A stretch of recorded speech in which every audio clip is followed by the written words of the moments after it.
Alright, let's talk about Black Panther, the newest entry in the Marvel Cinematic Universe, directed by Ryan Coogler, who, this is his third major motion picture behind, well, not behind, after Fruitville Station and Creed. I assume that most of you guys saw Creed, but if you haven't seen Fruitville Station, I believe it might still be on Netflix, and I would highly advise you, I know this is a Black Panther review, but you gotta see Fruitville Station. Michael B. Jordan's in it, based on a true story. Very powerful, emotionally gripping movie. If you haven't seen it and you're looking for a flick to watch besides Black Panther, definitely check out that movie. So, before this movie came out, Black Panther, I was very concerned because there was a lot of, politics behind this movie. And I feel like every movie that comes out has some form of political, controversy, with the fact that the movie's primarily a black cast and, black director and all that stuff.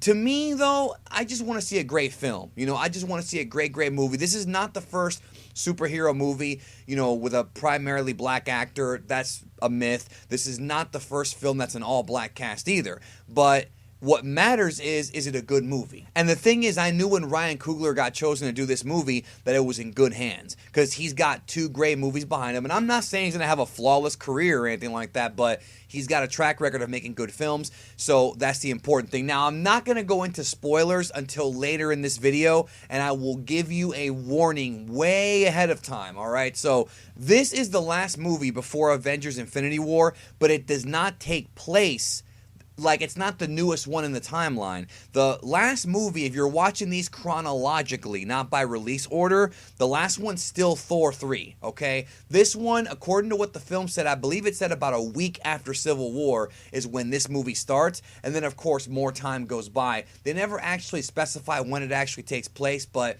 it is shortly after Civil War. They say 1 week, but more time goes by as the film progresses. Obviously, the film stars Chadwick Boseman as T'Challa, and he reprises his role from Civil War, but now we have some more actors coming in, big time great actors too. Michael B. Jordan, Lupita Nyong'o, Martin Freeman's in this movie, Andy Serkis, of course, is coming back as Claw, Forrest Whitaker, Angela Bassett, Letitia Wright. There's a lot of really great actors in this film, and I would say right off the top, this is one of the best acted films I feel in the MCU. I really enjoyed the way that every actor really brought everything out of each other. I mean, there was definitely some chemistry on screen between everybody, and it was cool seeing Martin Freeman and Andy Serkis, because that's pretty much like Bilbo and Gollum from The Hobbit, reunited on screen playing different characters. That was very cool. I really love the on-screen chemistry between Chadwick Boseman and Lupita. This was good stuff. I mean, they're in the movie they used to be a thing at one time. They were a thing and it broke apart, and there's kind of a little bit of a struggle as far as ideals go about where they think the future of Wakanda will be, and that becomes a little minor plot point, but it becomes a major plot point in the second half of the movie when we really see Michael B. Jordan's character come in and really become a big force. The movie's kind of cut into two parts. Obviously, it's a 3-act structure, and the first sort of portion of the film, besides just the action sequences, really follows, T'Challa coming to terms. It's somewhat of a coming-of-age story, to where he's coming to terms with becoming the new king. And he obviously misses his dad, who was killed in Civil War, and he doesn't know if he can fill the shoes right, but as a man, he's still kind of a boy in that he misses his dad. And there's a whole subplot that leads into the introduction of Eric Killmonger, who is Michael B. Jordan. But you have that, you have the first half of the film where it's sort of building up to the second half, which is where really Eric Killmonger becomes the main focus of the movie. He's in the film before, don't get me wrong, but they build him up, and then he gets a ton of screen time in the second half when he actually is revealed to be, well, you'll find out when you see the movie what he actually does. But yeah, he really becomes a focal point in the second half. Now, this movie is like a nerd heaven, right? It really is, because this movie, as I'm watching it, felt like a hybrid of Star Wars, Lord of the Rings, a little bit of Fast and Furious, a little bit of that, and it all kind of comes together, in this very interesting blend. And you could tell that Ryan Coogler, now that he's working with Marvel/Disney, the budget they gave him for the movie, I mean, he definitely made the movie look beautiful. The cinematography in this movie is incredible. There are scenes in Wakanda and other parts of the world, like they go to Korea, for example, that just really showcase these vibrant sort of backgrounds and kind of the downtown, big city, scene. And you have colors and, purples and golds and reds and blues. And he really did a great job with the color palette of the movie. It makes the movie feel alive. It makes the movie feel, very cultural. And that's another thing about the movie, too, is that even though the race card is not really pushed in this film, because the story is not so much about race. Again, there is some of it in there, though, with, of course, the character of Eric Killmonger and his beliefs about what Wakanda should do with their resources, which, interestingly enough, mimics Lupita Nyong'o's opinion as well, which I thought was a very good little mix. But no, there is a lot of culture in this movie. Tons and tons of culture, but what I liked about it was it didn't hammer you over the head with, hey, look at all these black actors, this is black. It didn't hammer that over your head like some other movies have in the past. It was just a story. It was the story of T'Challa proving he is a rightful king. It's kind of like Lion King in a way. In fact, there's a couple scenes in the movie that remind me of Lion King just straight up. But it's also about Eric Killmonger and sort of, his perspective and his views.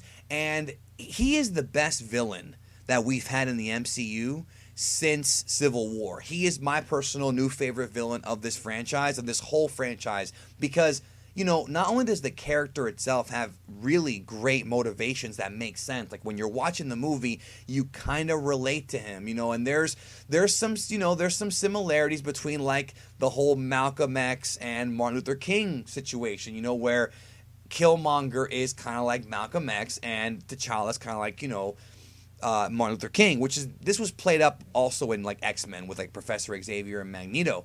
But when you look at like his story, like his life story and like the way he was raised and the issues he had to deal with emotionally and physically, you can relate to him. He's a great multi-layered villain, and that's not just the writing, it's also Michael B. Jordan being a tremendous actor, once again nailing it. I'm so happy that he got to wash that Fantastic Four, crud off of his body with this movie. He finally did a superhero movie where he really, really, stood out. I mean, he was a great character, but also he is one of many great characters. I love Nakia, which is Lupita's character. I love her. I love freaking Everett Ross in this movie. Martin Freeman's very, very, very funny. Trying to figure out all of this technology.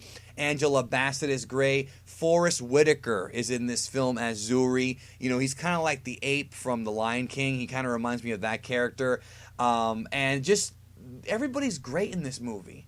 Everybody is really, actually, the one that really kind of really hit me was Letitia Wright as Shuri, who's T'Challa's sister, right? She was such a lovable character.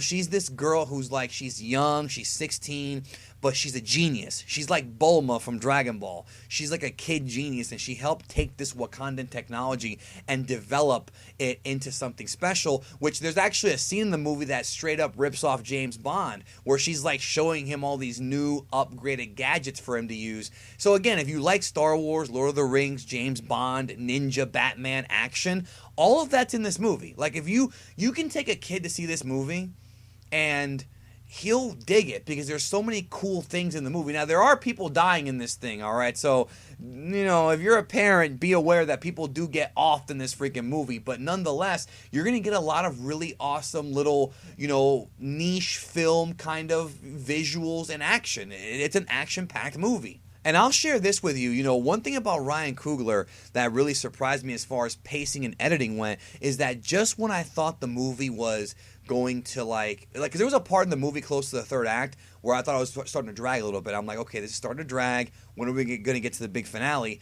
And then right when I was thinking that, boom, the big finale starts. Like, he doesn't even waste any time. He literally, something happens, boom, the characters are all there, and our big finale begins. And that was awesome. Like, I'm literally sitting there like, man, this is starting to drag, and then bam, he hits you with it. So by the end of the movie, like by the actual credit roll, and by the way, there are 2 post-credit scenes. I mean, that's obvious with these MCU movies. But by the time the credits roll, you kind of want to see more. You kind of want to see more movies. You want to see more Black Panther, that is. Is this the best MCU movie? Well, first of all, if you're asking me if you should go see the movie, the answer is yes. Go see this movie. If you've been following the MCU, go see it. And even if you aren't following it, you should go see it. I will tell you this: it's a very stark contrast from Thor.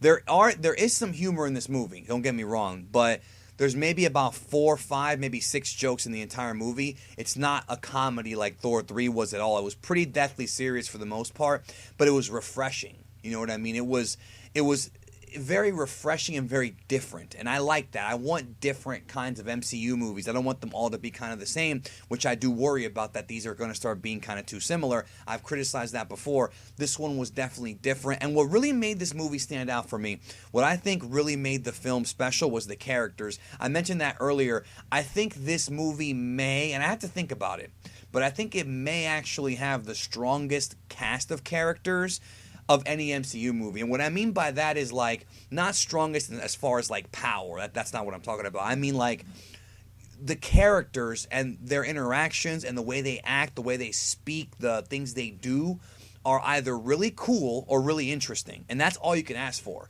And I mean everybody, from Black Panther to Killmonger to Nakia to Okoye. Pretty much every character is just really, really interesting. And that's so hard to do. Like, it's so hard to make a movie where every character is not just either one-dimensional or boring. Like, you know, these characters are faced with certain decisions, and when you put yourself in their shoes, you kind of sort of understand where they're coming from. And you really do. Like, you kind of think, okay, what would I do if I was in those shoes? And the decisions they make are not that easy. They're not, even from the villain. And I really like that. I mean, what a well-written film. What a well-written movie. I don't know if it's the best MCU movie. I think Captain America 2 or Captain America 3 are probably edge it out.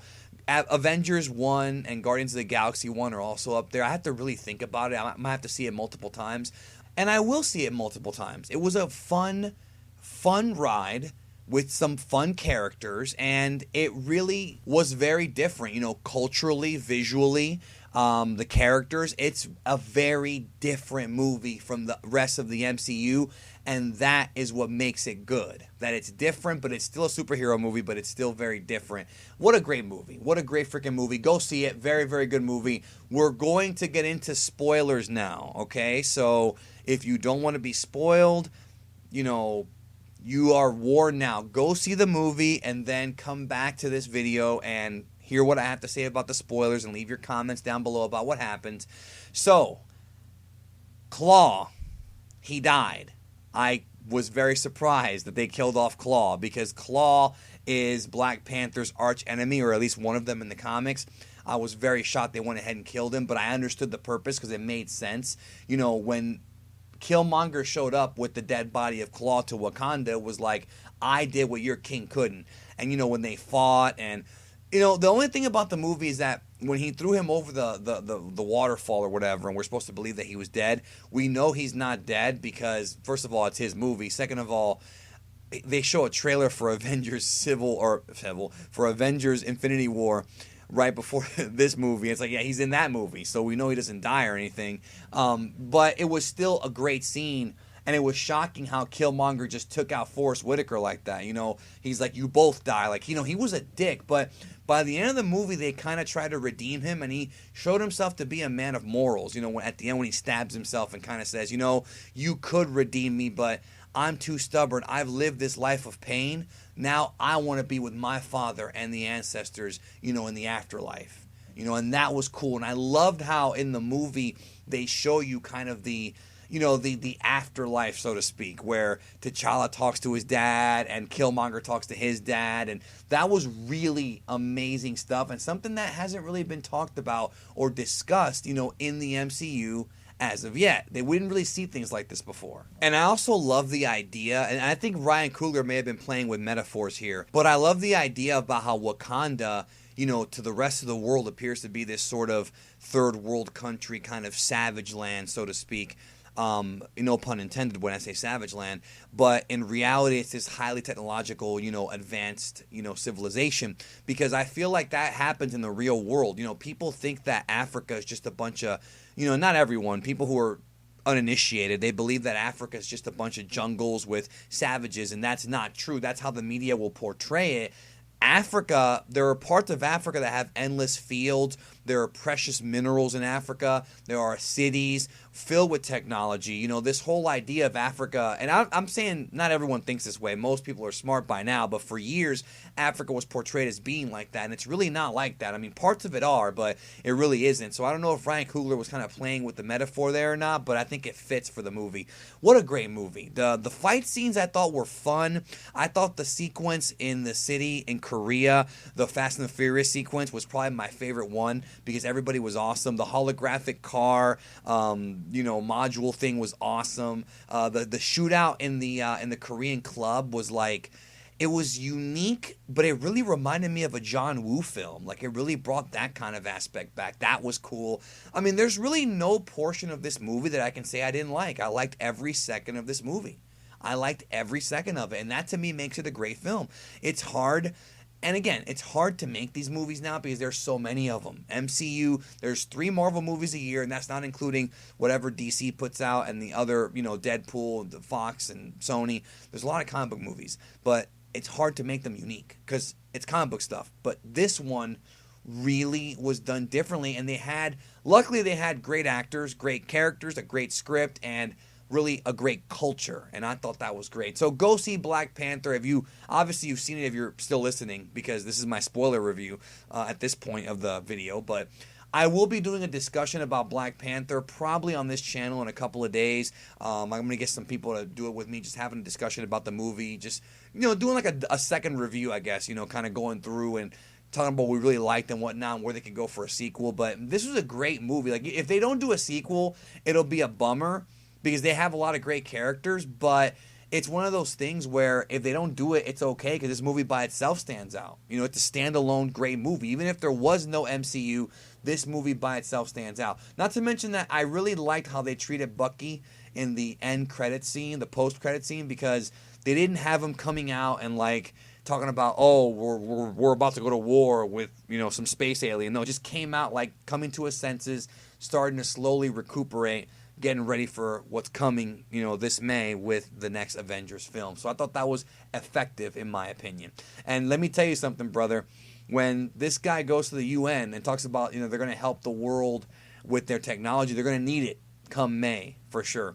Let me know what you think in the comments. Thank you for checking out my review of Black Panther, and we'll have more to talk about, I'm sure, in the coming days, because this was an awesome movie. See you then.